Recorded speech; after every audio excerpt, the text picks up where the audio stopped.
Soyez les bienvenus, madame. Merci. Au centre de santé de l'Afrique. Donc, vous êtes là pour le prélèvement du sang, n'est-ce pas? Ça ne vous fera pas du tout mal. Donc, ne vous inquiétez pas. C'est juste pour contrôler votre foie, votre taux de cholestérol et votre bon fonctionnement sanguin. Donc, soyez à l'aise. Je vous ferai sans vous faire mal.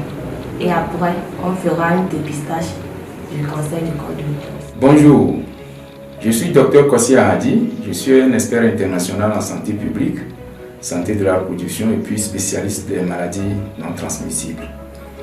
Je suis le directeur de Eagle Africa.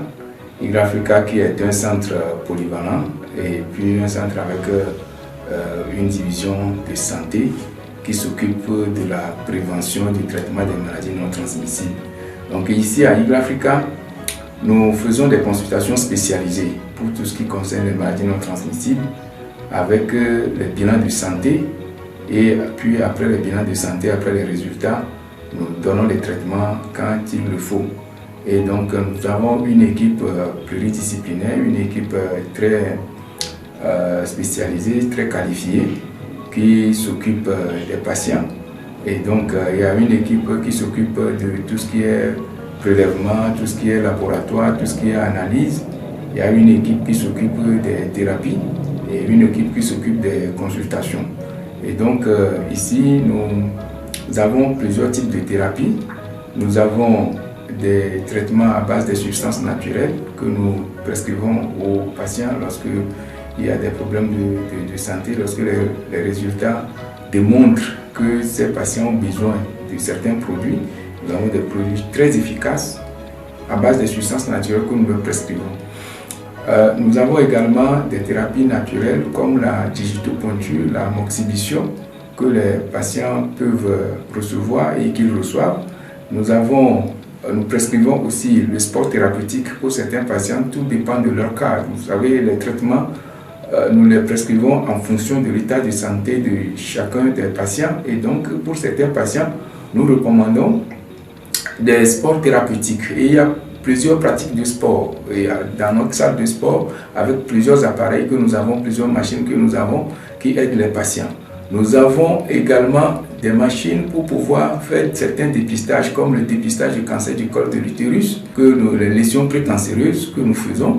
Nous faisons également les bilans pour le dépistage du cancer de la prostate. Et donc, nous sommes un centre qui constitue une plateforme. Nous sommes une plateforme avec plusieurs spécialités. Nous collaborons avec d'autres structures spécialisées aussi dans la prévention et le traitement des maladies non transmissibles, spécialement le cancer du col de l'utérus, le cancer de la prostate, les maladies cardiovasculaires, le cancer des seins, et puis également tout ce qui concerne le rachis, c'est-à-dire la colonne vertébrale, tous les problèmes de colonne vertébrale, la cervicalgie, la lombalgie, la dostalgie, et puis le problème du nerf sciatique. Bonsoir à tous, vous l'aurez compris à travers ce public reportage, nous allons à la découverte du Centre régional polyvalent de développement en Afrique, Eagle Africa, et surtout nous pencher sur leur campagne de bilan de santé avec le Dr Ahadi Kossi Ahadi, expert international en santé publique et santé de la reproduction, spécialiste de la prévention des MNT en Afrique. Alors, bienvenue au Carrefour du Savoir. Nous rentrons dans le vif du sujet avec Pélagie Agbasaoura.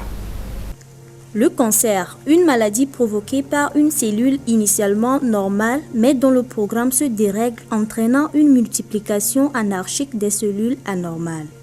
Le cancer peut se développer pratiquement sur tout l'organisme de l'être humain. Très souvent, le cancer du sein est le plus connu, ou devrais-je dire, le plus répandu. Celui-ci touche d'habitude les femmes. Chez l'homme, le cancer de la prostate est le plus connu, mais saviez-vous aussi qu'il existe le cancer du testicule? Oui, il existe bel et bien le cancer du testicule. Il est également appelé tumeur germinale, qui est souvent diagnostiquée chez l'homme âgé de 20 à 40 ans. La tumeur testiculaire n'entraîne généralement pas de symptômes spécifiques. Lorsque le patient détecte une masse dure au niveau de l'un de ses testicules et que la maladie est suspectée, Différents examens sont réalisés pour confirmer ou infirmer ce diagnostic. Dans la grande majorité des cas, le patient découvre lui-même la tumeur à l'occasion d'une palpation. Que faire alors pour éviter cette maladie? Des éléments de réponse dans votre émission Bonne à savoir. Alors, cher docteur, bonsoir. Bonsoir, Madame Dela. Comment vous allez? Ça va très bien. Alors, c'est toujours un plaisir de vous recevoir dans cette émission. Merci. Et cette fois-ci, nous sommes là, maintenant, avec d'autres concerts qui seront développés. Et toujours avec le centre Eagle Africa, comme d'habitude. Le centre se porte bien? Très, très bien. D'accord. Oui. Nous aussi, nous allons bien à la Merci. RCDS. Voilà. Alors, d'entrée de jeu, quelles sont les spécialités qu'offre ce centre-là? Merci beaucoup. C'est avec un grand plaisir que nous nous retrouvons encore sur ce plateau avec vous. Et donc, avant de répondre, je voudrais dire bonjour ou bonsoir Naturellement. aux auditeurs, aux téléspectateurs, tous ceux qui nous suivent de près ou de loin.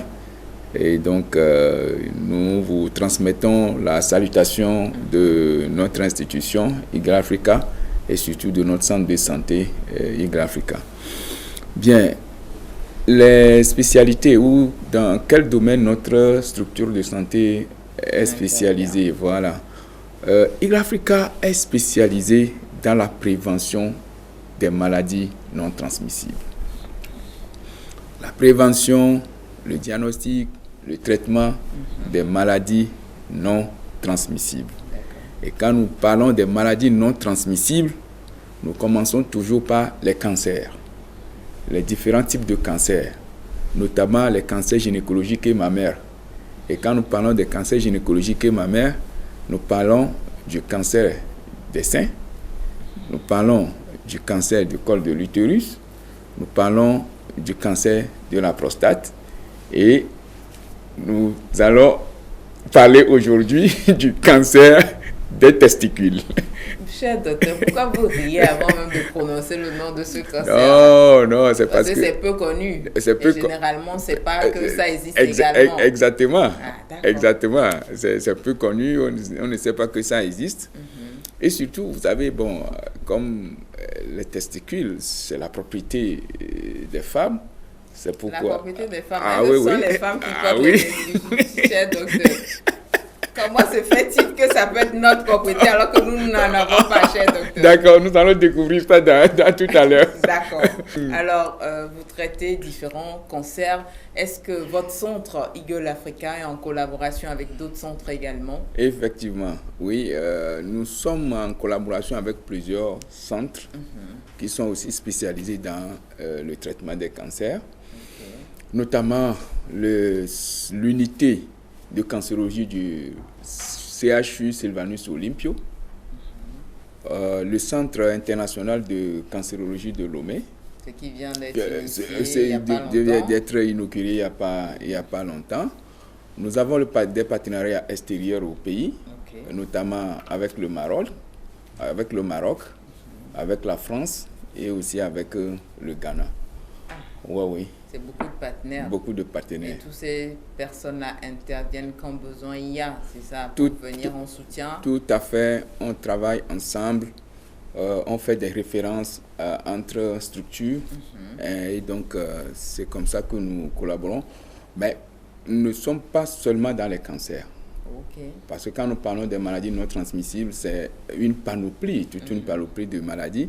Et donc, il y a également les affections de la colonne vertébrale. Il y a également les maladies cardiovasculaires. Et donc, nous avons des équipes multidisciplinaires qui s'occupent de toutes ces différentes catégories de maladies.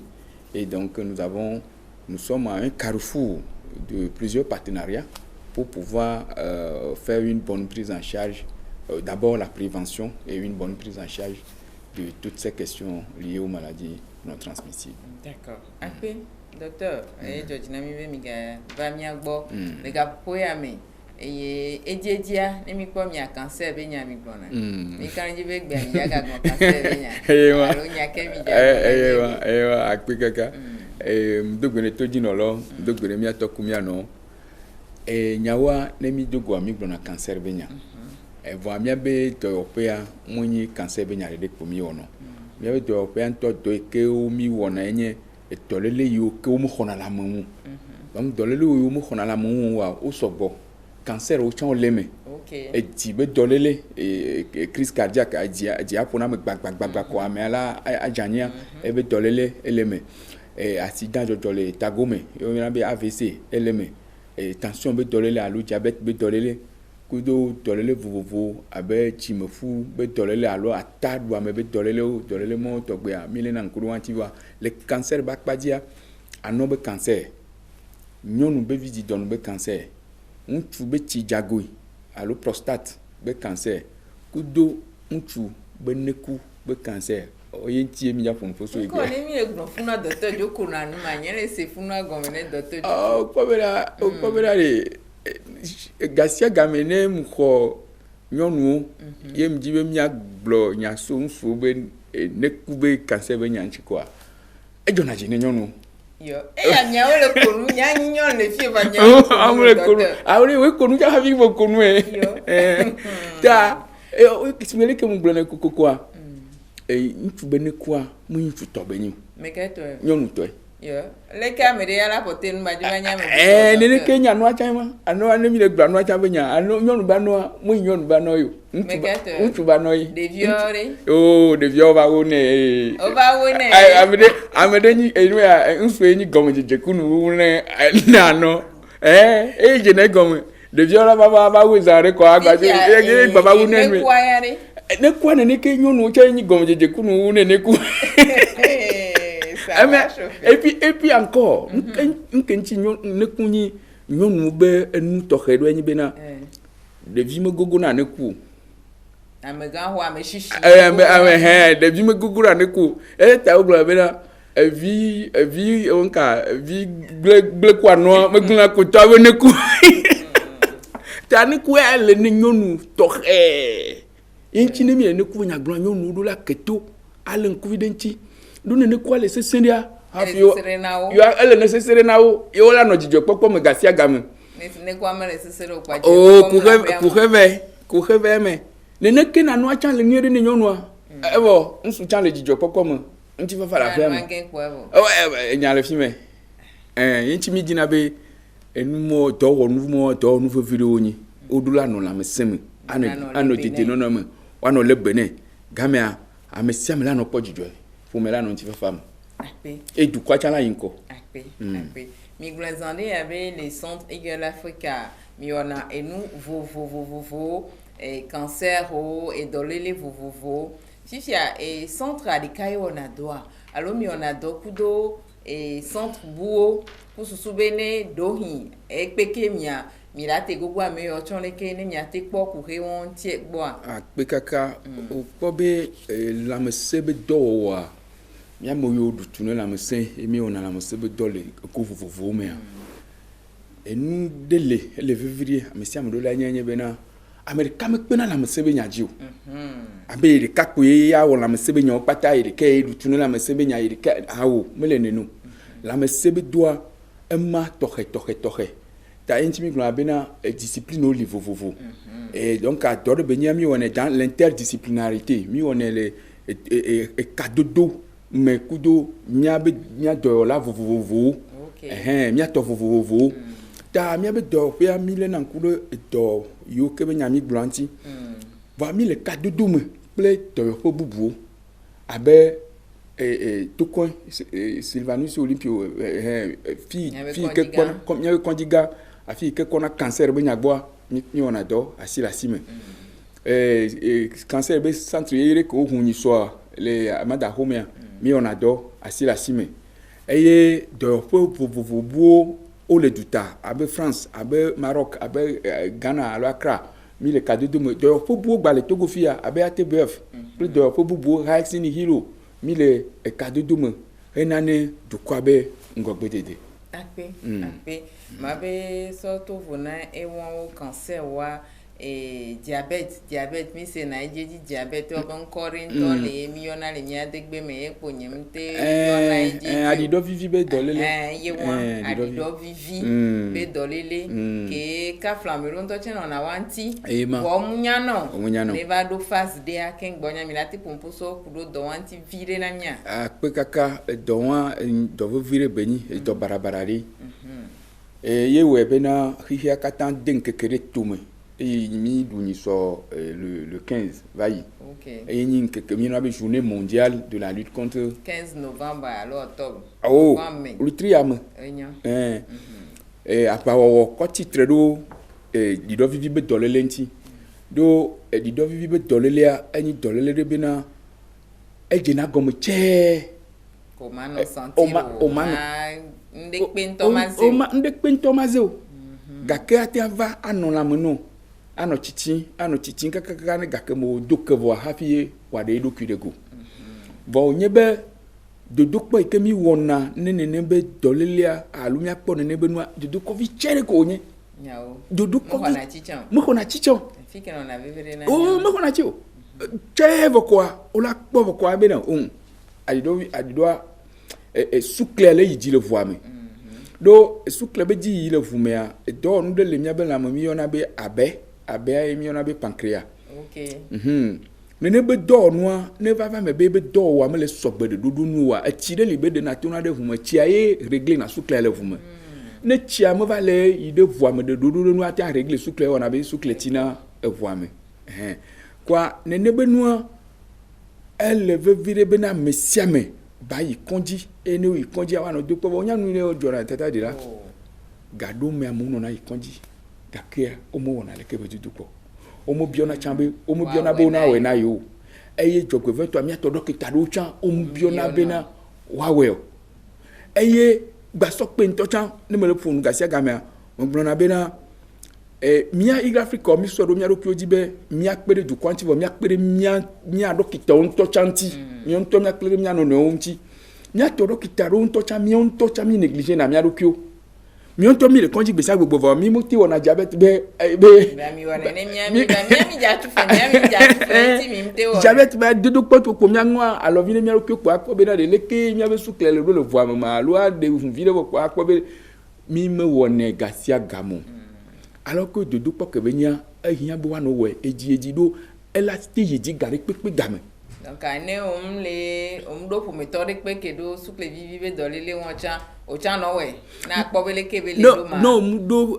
pour méthode pe ke do soukle vivi dolele e de na nyi ke tuna fo meme sona jiji meme ha de lia mo nyi be godogodo ala no fo meme po kafi ta enti be zi amesia me dibe na odula no wona ne be dodokpo eye nenyi bo mele wona ne be dodokpo a nenyi soukle vivi va e me be nu yo va ineje o munyo no do e chaka na no sugbole la mename ela na fifi o magba no se vivi ne la omo ela na ajina do mia be neroji ela be na mia be agbekao ko le la mename o magba no do ngeru ona kaka ajina do nkuvi jina me nkuvi magba no ponu ngeru awo be no agbekawo la no yi le na mo do soukle wo kan ndudu ike wa nunyame ike hiana wa o me le pede dudunu ta we be na o ma no se vivi na dokio eye ne diabete la mo kwa nu bu tro no na organe peut-être na glin la mena nu bu tro no na jafokule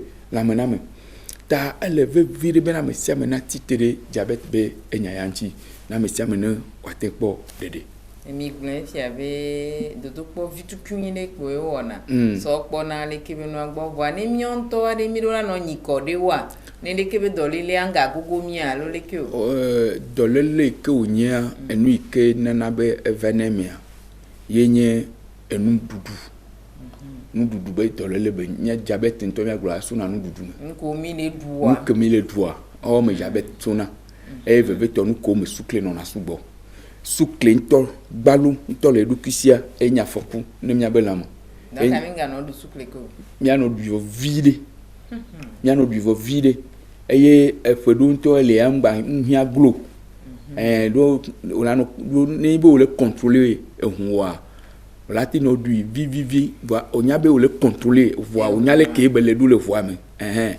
Sinon, à fond, quoi, non, sous clé, pour alors sous clé, quand nous avons un d'ici, un dia, quand sous clé, nous avons des si dia, quand sous clé, nous avons à faut qu'on y a des deux, on nani, on m'a noté camo, camo mathématique, on m'a foutu du vidéo, on m'a foutu du ya, bobo, on m'a avoué le cul, et nana bena, le nebe de l'elia, evana, et pekpele la main, surpoids, pekpe wala tout, pekpe que nous la nasi ou antia, et nina, à faut qu'on ne nebe de l'elia.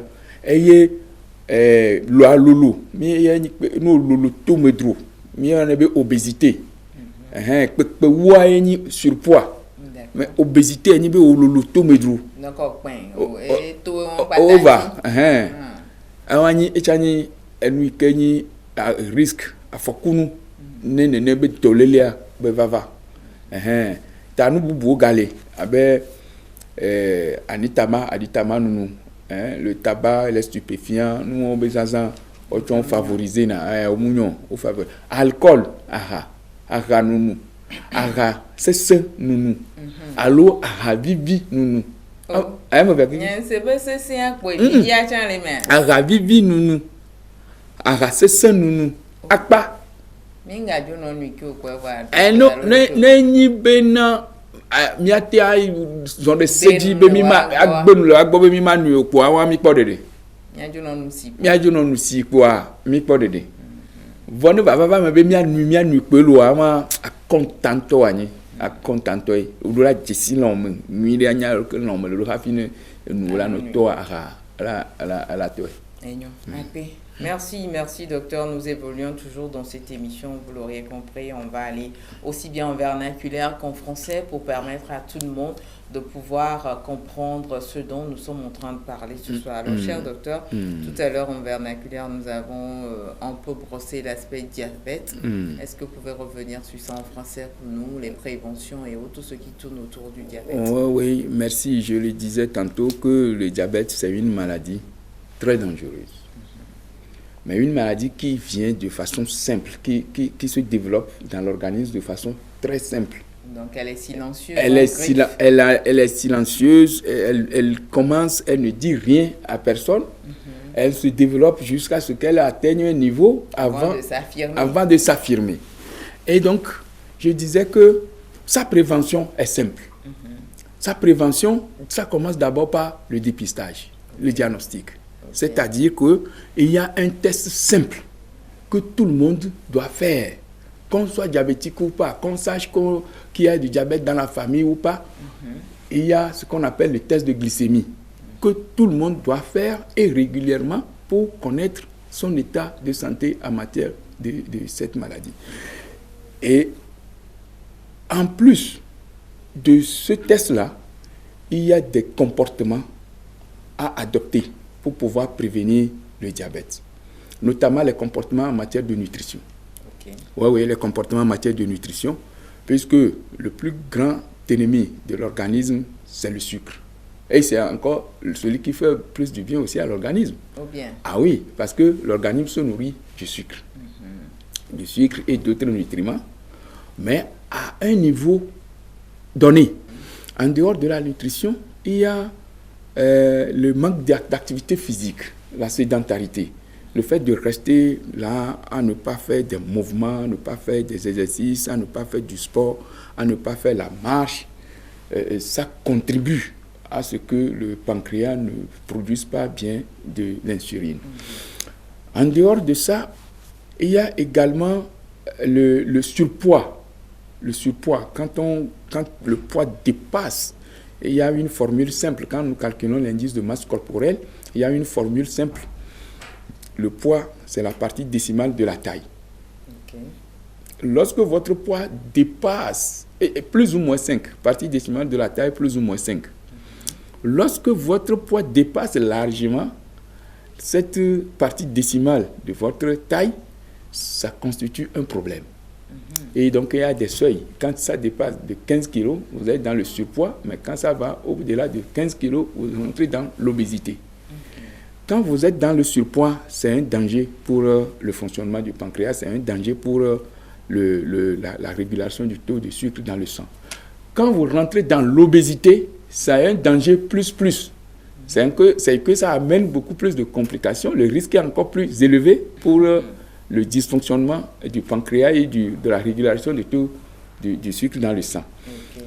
Et donc, en dehors de ça, il y a d'autres facteurs comme la consommation de l'alcool.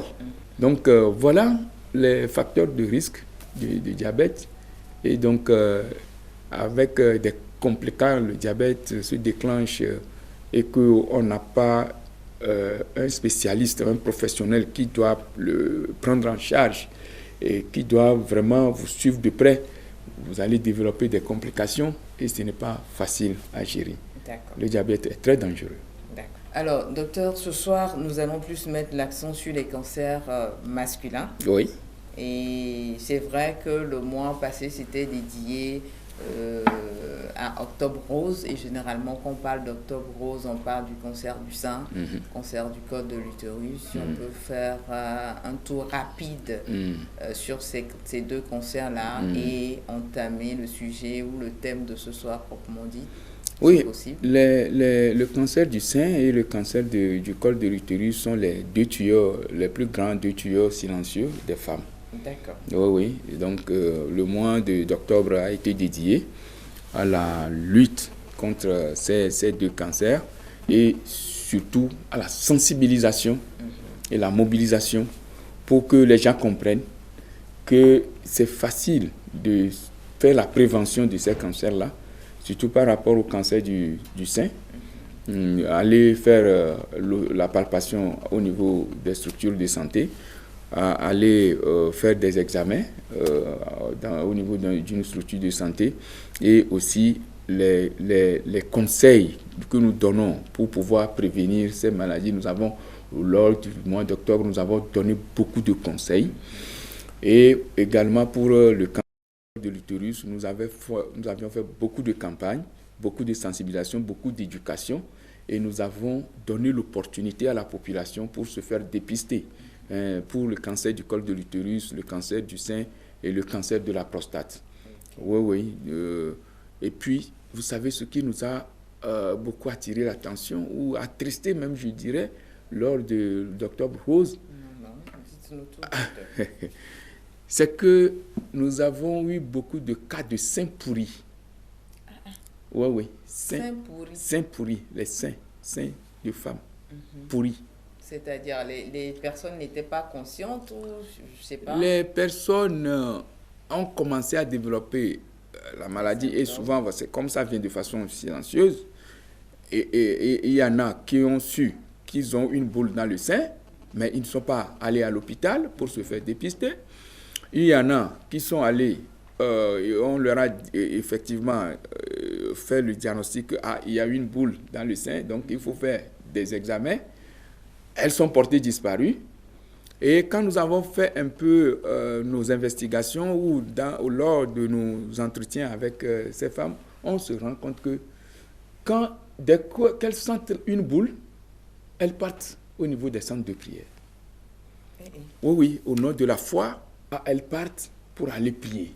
Et elles restent là en train de prier jusqu'à ce que ça devienne compliqué. Et c'est quand maintenant les seins sont pourris, c'est en ce moment qu'elles reviennent. Alors là, c'est tard. Alors là, c'est tard. Et c'est ça ce qui nous a beaucoup attristé lors d'Octobre Rose. Nous avons rencontré beaucoup de seins pourris. Et ça nous avons commencé depuis à travailler avec les leaders religieux. Il faut vraiment féliciter les leaders religieux ils sont favorables. Ils sont favorables, ils accompagnent leur peuple pour que les gens comprennent que au-delà ou en dehors ou en plus de la foi, il faut aller à l'hôpital. C'est Dieu qui a mis la connaissance médicale, qui a insufflé la connaissance médicale. Et c'est aussi une grâce de Dieu d'avoir des médecins, d'avoir des professionnels de santé pour pouvoir aider en matière de santé. Et donc, nous sensibilisons la population que en dehors ou bien en plus de la foi, il faut aussi aller à l'hôpital pour se faire dépister à temps. D'accord. Docteur, Octobre Rose Vailly, wa mia pompo swenti vitu kumire venti a wetro ya ntoa nya vevere le nya sino le plan kwa mikona no yi mi jano wa mia pompo vitu kumire so kudo octobre rose be nu ko mi o va ya nti yo tata de la pe octobre rose mi globe eni retire ke o khia douani henane apa o titre de anon be kansanti eye tokhele tugu pe ya mea octobre rose mi wa no be nya ple nyonu be vididon be kansa be enya bon mia be do pe Africa mi ko ntube ti jagui be kansa be nya ko pe ta le octobre rose mea e do am ton wa into mi o fondamentalement bena mi fianu amo mi fianu du quoi et mina tutulu du quoi kudele kebe cancer onti do nu manya amebe wuna eye wu enu fiafia mina mon papa mo bo atin wo tutu po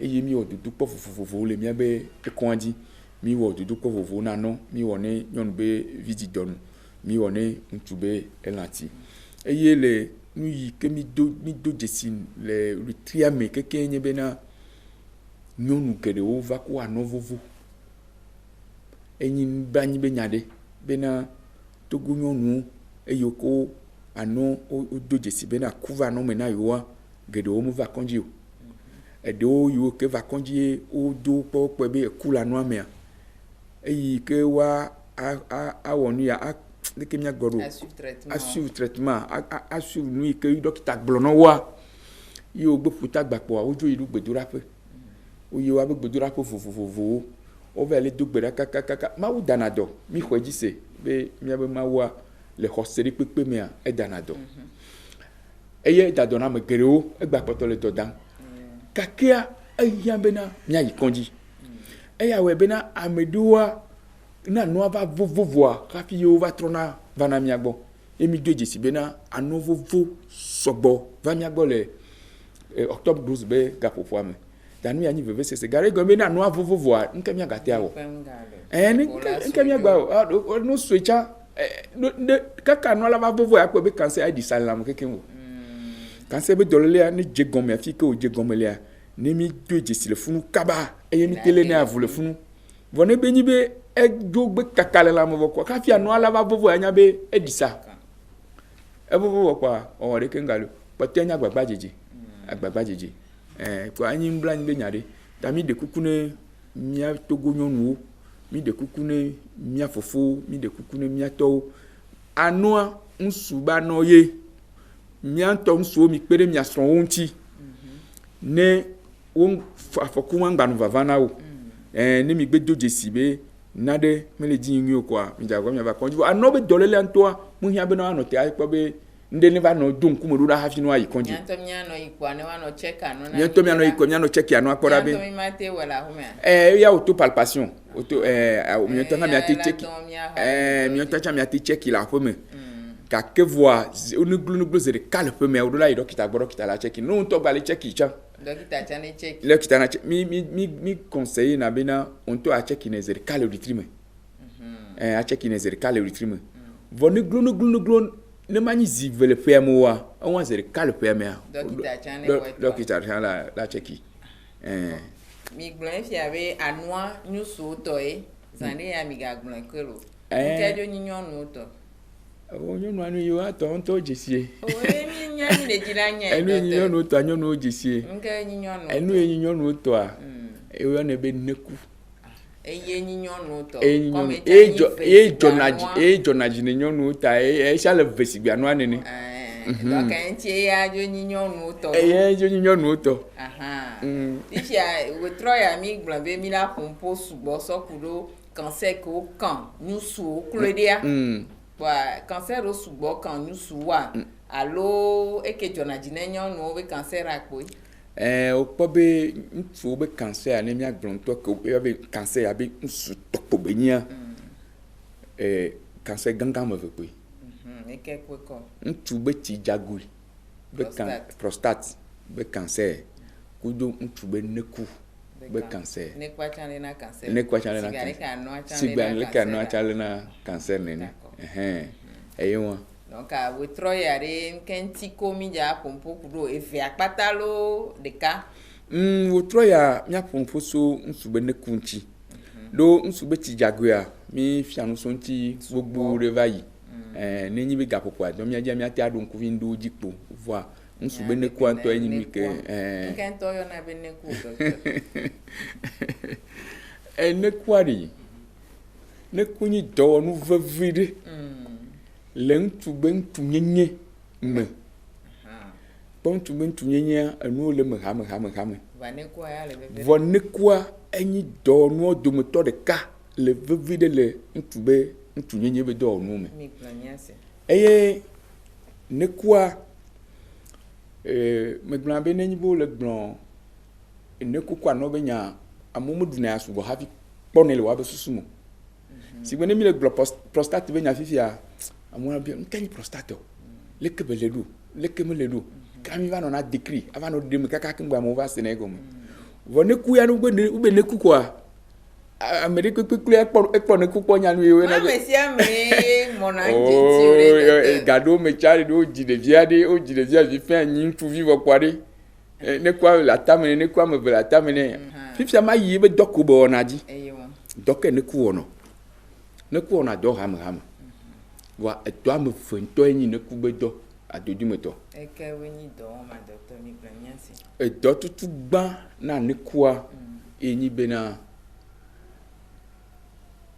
agbe kafi agbeto la va gbe ya me ne ku ona ebe do ne ku de na mo kafi agbeto va na gbe ya me ne leko o na ndebe ntube levi nu ana be ntube levia obe me kaida na ne be nu ma duke mo da ne machine kaida ne ma machine ne da na ntube levia enyi ne ku nyawo machine gande be nyi agbeto la eye da na levia ade kekekeke ale bene ajredo ba nia obe ni mi be there mujonyo be mi be enyi na levi enyi ne ta mo mi a corriger le faut bien enyi kaka esin bo levi o te va dona fu enyi vi te va dona fu ta enyi do tutuba do fo gon enyi be na afi ntu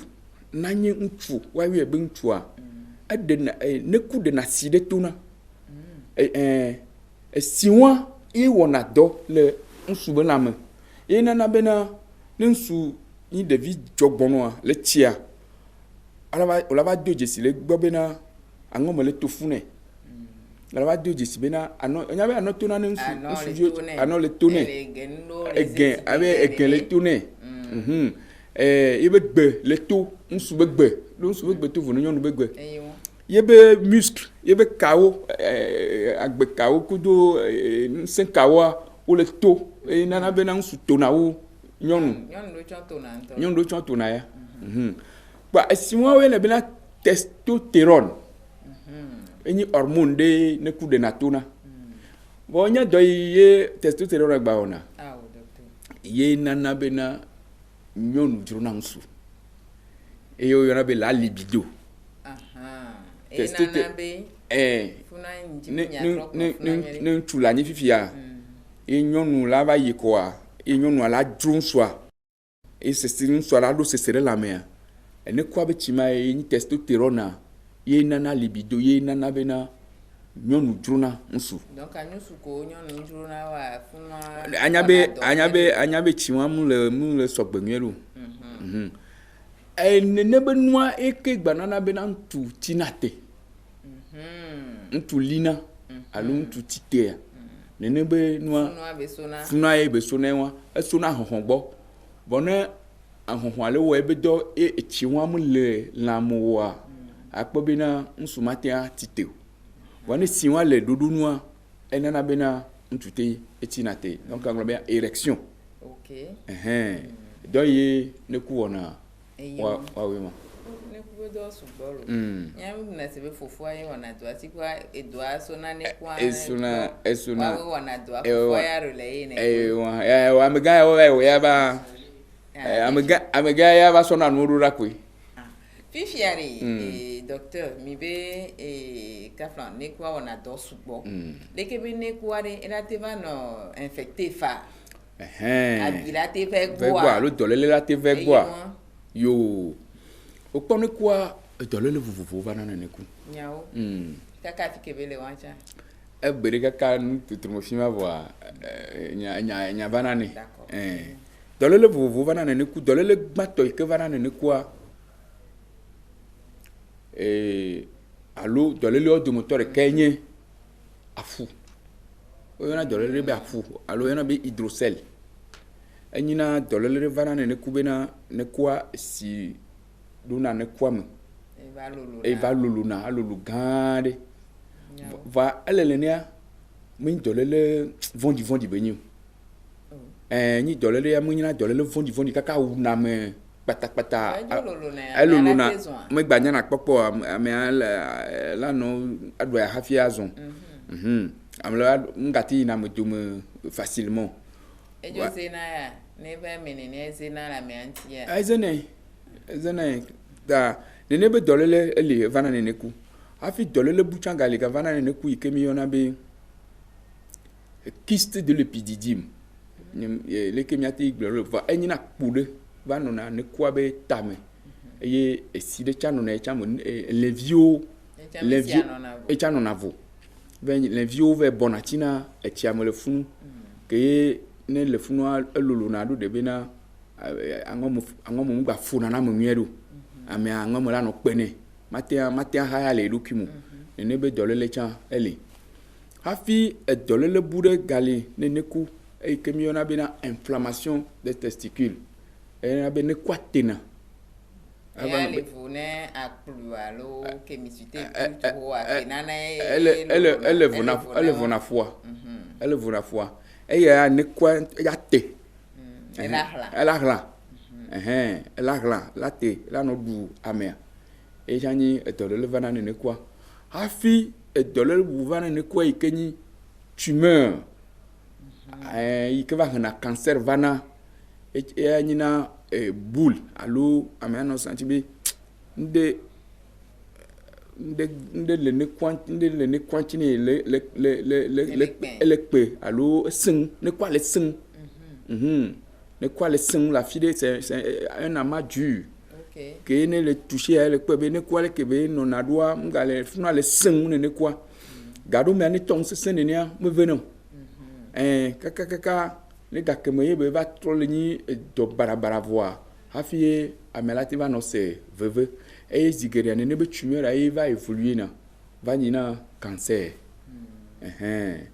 ta ne coupe dolele vous yo que le ania wa cancer est vondi toi donc anemia do jesia les kebe signoare nyanto milate remarqué alo konji kumina iken bola do jesibe cancer alo nuit aleke le 20 le ne kwantia ne coupe dolele ou le yedia onto la home o mteja nya e dolele ke onyu ola tenya bendele woyi voix o matinya e dolele ke onyu tututu eye mi conseiller na chale que mi conseiller na autopalpation des seins ne que mi conseiller na autopalpation des testicules oui bena be ntusiam tu gaime ko yiti legbe kwa ale ne ko akpa me vera akpa be o sogbenuria o soa aso ne ko ne le dudu noa edem do la jijiato no viantio Evana me be de la didi tu cuide si bien no okwa ya no me fe o sona tututu wa ma no exagéré eye kumudo la no emu allo veve se semudo la no afide ne o tete mudo la no emu nenyi bo ici le paye o le wo dodo pon yo constater be ndeli mu le songero quoi elle be ai konji eye konji po dokita po la o dudu po kafi la nya etolele ike le dibe ado funya donc anyu so no sebe si biale ke mitena gbero dibe mien no palpation des seins le kondia e hien be wacha va no palper funwa le konji on va donc a me dit nene le peme le gloire le calme nous va mi avoir mi respecter droit ou non mi respecter choix ou non il y a le choix il y a le go mi chan alors mia la respecter docteur cancer de testiculaire minate wondo ne mia prévenir ne ebe cancer ngava vawa prévention tient les nefa prévention les né au pas cancer au kekia nous tant l'eau liké nous ole wa ati angbe nous le wa bo alo anabo ma vakabo egban émission nous dudu bakpadi nous dudu bakpadi an dudu do lia o munyon be apeto no do bebe to anyusu veuillez toi nous toi egbale spécifique nous dudu tant l'eau liké nous so gbenu sube ba no do eye won mission na o mi va mi ago kwa mi do na séance mission na nous kuna de nene gbenu unti eye mi glo na sport benya cha le vevere ne quoi bere ka fi ma boy cha on na sport ah oui donc ne ko on ya be sport aro on est do fo alo na sport normal mi lo normal a kwa cha le wezerika no go to sport you go to do le foot la kwa eja le foot le fun kafi mi le glo bena akpogbobe pepe mo wa ngbato enchi ne pepe mi atontia echa ba fokwa la ti va ne kuchafa lolu mi acha ne tontia e ba fokula ba ne neku eye enu dudu abe alo nu abe ahanene ni o mi gbe cité vayi fifine anokwa ne ke ko bele ne kuchaima nu vovovo mo wa ona na bena afokula ti va ne neku eye wa merci eye le kube kansa mi gleva ibe disiyo ke ame atia khotantantan do metuna vovone potea olo voilà no kobe ngom le penai allo kudeva ne kumenai allo vvcc vanai allo malaise de o me gale ngom me gale vuno chuchuchu kwa anya bena na de me sosonwiro ta lebe. Généralement, vous organisez des campagnes de bilan de santé à Eagle Africa. Comment se déroulent ces campagnes-là? Est-ce qu'en fin d'année, vous offrez des opportunités également à coût réduit, surtout, pour que nous puissions tous venir faire des bilans de santé chez vous? Merci, Madame Dela. Nous, notre existence, c'est ça. Pourquoi Eagle Africa existe? Pour aider. C'est pour aider. C'est pour informer. C'est pour éduquer, c'est pour sensibiliser, c'est pour donner l'opportunité à la population de se faire dépister. Parce que nous sommes dans la prévention. Et donc, nous avons déjà démarré la campagne de bilan de santé de fin d'année. C'est de quand à quand, cette campagne? Cette campagne a commencé déjà le lundi passé, le 14 novembre, et elle se poursuit jusqu'au 23 décembre. D'accord. Oui, le 23 décembre. Et donc, pendant cette période, nous avons réservé 3 jours de chaque semaine, lundi, mardi, mercredi, pour spécialement les bilans de santé. À votre niveau, au niveau du centre Eagle Africa? Au niveau du centre Eagle Africa. Déjà, rappelez-nous, vous êtes situé où? Nous sommes à Tokoin Ranco. Quand vous quittez Ranco pour aller à Trésor, il y a une agence de l'UTB sur la voie à votre gauche. Le corner qui fait face à l'agence de l'UTB à votre droite, vous rentrez dans ce corner et la 3e maison à droite, vous êtes arrivé à Eagle Africa. Ok, donc cette campagne-là, c'est 3 jours par semaine? 3 jours par semaine pour les bilans. Ok. Le matin de 7h jusqu'à 11h. Ok. Vous ne mangez pas avant de venir et nous faisons les différents examens. Maintenant, Eagle Africa, c'est un centre de santé où nous faisons la prise en charge de tout ce qui est problème de santé. Et donc, les consultations sont faites à tout moment, de lundi à vendredi, les matins de 7h à midi, et l'après-midi de 14h à 18h. Okay. Voilà. Alors, quels sont ceux qui peuvent prendre part à cette campagne-là, les conditions également pour le bilan? Pour le bilan de santé, tous les hommes et toutes les femmes. Et spécialement pour les femmes, c'est les femmes âgées de 25 à 50 ans. Ça, c'est une première catégorie de femmes. Et les femmes âgées de plus de 50 ans. Okay. Parce que les besoins ne sont pas les mêmes, les examens ne sont pas les mêmes. Pour les hommes, c'est des hommes âgés de plus de 30 ans. À partir de 30 ans, jusqu'à... Donc les moins là, comme ceux qui sont en studio présentement, ils ne sont pas Pour concernés. ceux qui sont en studio actuellement, ils sont aussi concernés. Ils n'ont pas encore 30 ans, docteur. Oui, très bien, vous avez raison. Ils sont aussi concernés, mais pour d'autres types d'examens. Et surtout quand nous revenons au cancer ou aux affections des testicules, ça concerne beaucoup plus les jeunes. D'accord. Les jeunes, de 20 à 40 ans. Okay. Donc, ils sont aussi concernés. Bon, il y a la population plus jeune qui peut venir pour les consultations. Mais quand il s'agit des maladies non transmissibles, les examens spéciaux que nous faisons, voilà les tranches d'âge qui sont concernées. Les conditions, docteur, c'est ça là qui nous intéresse. Les conditions... On paye beaucoup. Quand on dit bilan, là, nous tous, on a peur de bilan. Non, nous à Ligue Africa, on a démystifié ça depuis. C'est vrai, docteur. Non, on a démystifié. Donc, si on prend 10 000, on peut venir faire bilan. On peut venir. On peut venir. Et à Ligue Africa, il suffit seulement de venir. Il suffit seulement de venir. Oui, on va vous faire le bilan de santé. Docteur, et donc, il ne propose le bilan. Et tu dis à Mignabé, no bilan. Mi pona miabe non mais sembe nyogbo les gore pepe me nous sougnon. Et mi glazandé ali vous bemebe bilan de les yeti les nyagbo fo. Ne fin d'année. So gake me varu gake ma me ko la te po gomele mo cha.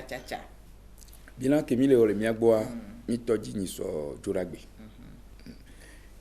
Juda le 14, le tri avec que Wenia et mi toji novembre.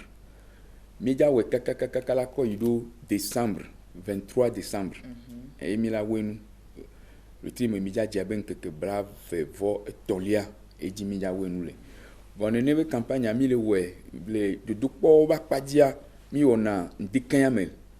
So gadrin so ido gawi de ka. Amemadu no hafilavo. Juda brada kudu kura. Fike mi le wele tokoin ranko miabe do kwea Ligue Africa le tokoin ranko. No va tokoin ranko a o la so moi jenko tokoin trésor.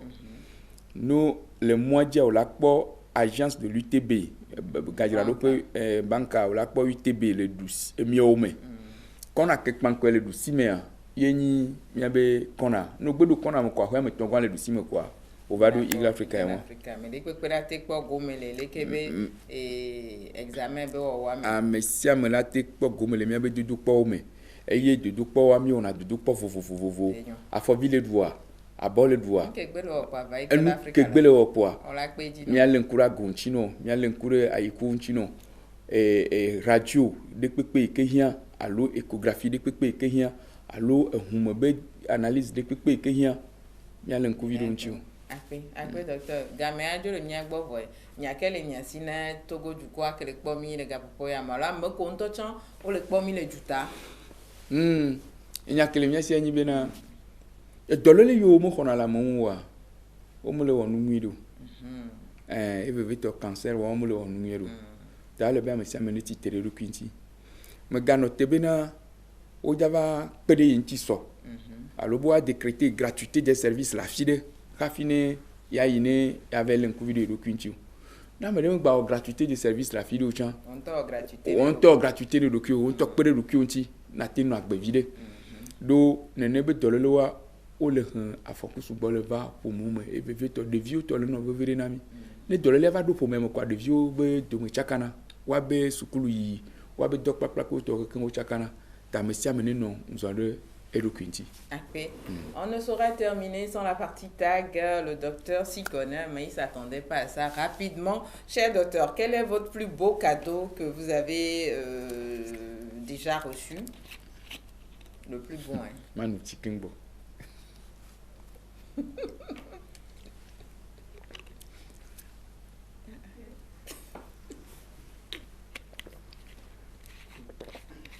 Tata de là et quoi les miens be fi a Delta Santé be télé a dia nya be no ko nyona ba fi va sena ngune mia be nya enyi nya mi va no enya ni mi va no abia ya cadeau kenye o wona mi po be George na mi kaka de jigbo na mi question bi tukun le boy cadeau bon enyo mo don ko vi be ga me was from the dia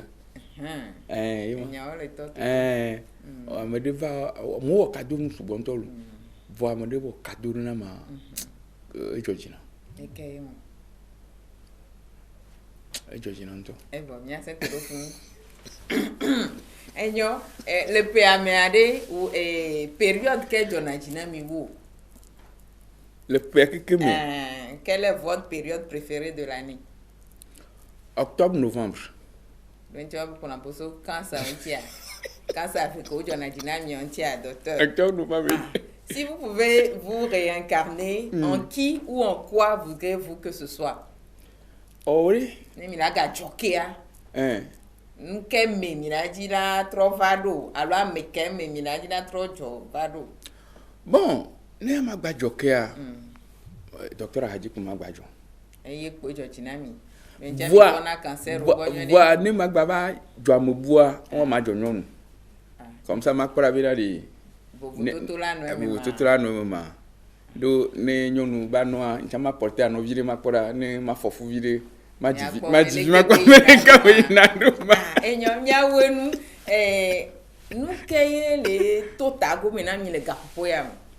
à quoi pensez-vous présentement? Ce à quoi moi je pense présentement? Oui. Je pense à ma femme. Merci au docteur Hadi, merci à vous, chers téléspectateurs. Faire le bilan de santé une fois par an est l'idéal pour savoir notre état de santé. Alors, saisissons l'opportunité qu'offre le centre de santé Eagle Africa avec la campagne de bilan de santé qui se déroule présentement. Bonsoir chez vous. Merci beaucoup.